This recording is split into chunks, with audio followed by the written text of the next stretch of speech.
When I'm sworn in as the President of the United States, it will be because of you, because of you, because of you, because of you.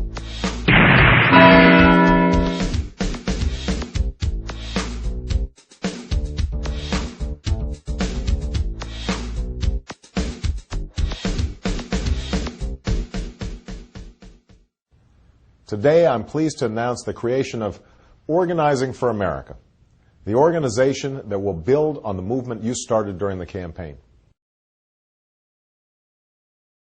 Okay, Organizing for America. Let's take a look at this here. See, the name of the site is Barackobama.com. There we are. Watch the highlights from the historic meeting. I don't think so.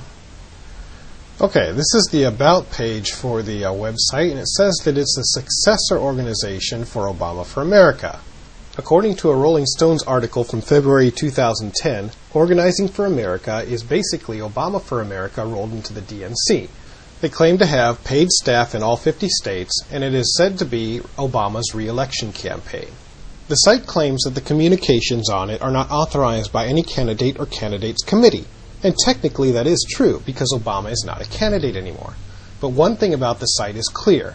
No matter where you look, it's all about one thing and one person.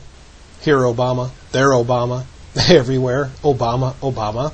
No, literally, everywhere Obama, Obama. Facebook, MySpace, YouTube, Flickr, Dig, Twitter, Eventful, LinkedIn. I mean, it just goes on and on and on. The site even claims to be powered by hope, which would explain why it's being sucked out of the country right now. So even though the organization is part of the DNC, don't be fooled. It has Obama's face, Obama's logo, Obama's likeness, and Obama's philosophies. It really is all about Barack Obama. Now someone may ask, what has that got to do with conservative talk radio? Well, I'll let you be the judge of that. So here's where we need to be, radio.barackobama.com. It says that since talk radio is a trusted source of news, they need to make sure OFA supporters are calling in with a pro-reform message. It's time to get on the air, it declares, and even has advice on what to do once you get on the air. Basically, you can listen to a stream of the radio program right here, call the number that's listed, and then add your voice, and are even encouraged to report what happened during the phone call. Some of the tips are being polite to the host and not getting angry or upset if your views are challenged. The amazing thing is that the site says that they are there to make sure that supporters are calling in with pro-reform messages, not necessarily their views. To help people promote the OFA message of reform, there is a list of what is called discussion points. The discussion points have been heard before. Healthcare covers too little, costs too much, blah, blah, blah. People delay or skip what they need because of cost, blah, blah, blah. Make coverage more affordable for everybody, blah, blah. Millions of Americans more will be covered, blah, blah. Pre-existing conditions will be covered, blah, blah. What I think is interesting, though, is it says the president laid out a plan which includes the largest, quote, health care tax cut, unquote, for middle-class Americans. So maybe there will be a health care tax cut.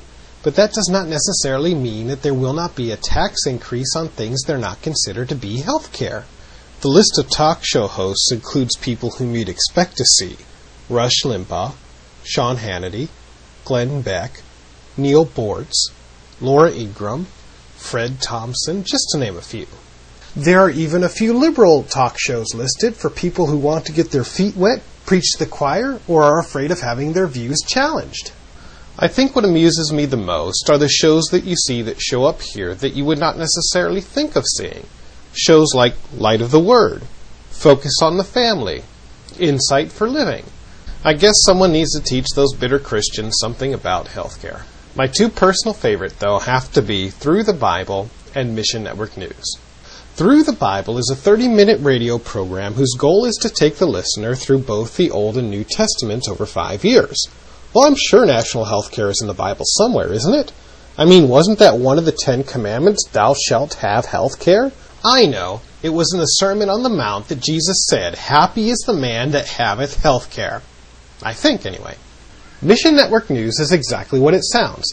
It's a service dedicated to informing Christians about missionary activity around the world. Some other news topics deal with natural disasters, church growth, and even persecution. Amazingly, healthcare is not one of the things listed. I guess when you're working outside an impoverished village in a third world country like Nigeria, healthcare for all Americans isn't really your top priority. So the next time you hear something like this on the radio... Yes. We've got people out there that are really sick that do need health care, that don't have insurance because they can't afford it and they've been laid off. I know. Where do they get it? Or this. Yeah, but the thing is, other countries give health care to their workers, and our companies cannot compete with them. Just keep in mind one of the sources from which these calls may be coming. Oh, look, there it is, Sean Hannity. Give him a try. Okay. Busy. Oh, crap.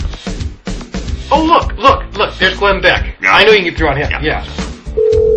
Get off my phone, you little pinhead! Shoot. Oh, look, there's one I've never seen before. It's called 2 for 1. 2 for 1. I've never heard of that. Maybe we should take a look and see what it is. Maybe we should.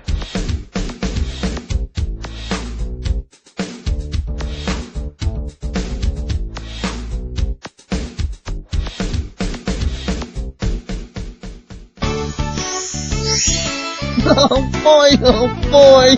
I'm so glad you came to play today!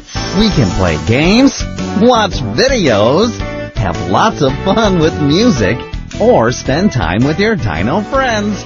Please click one of the pictures to get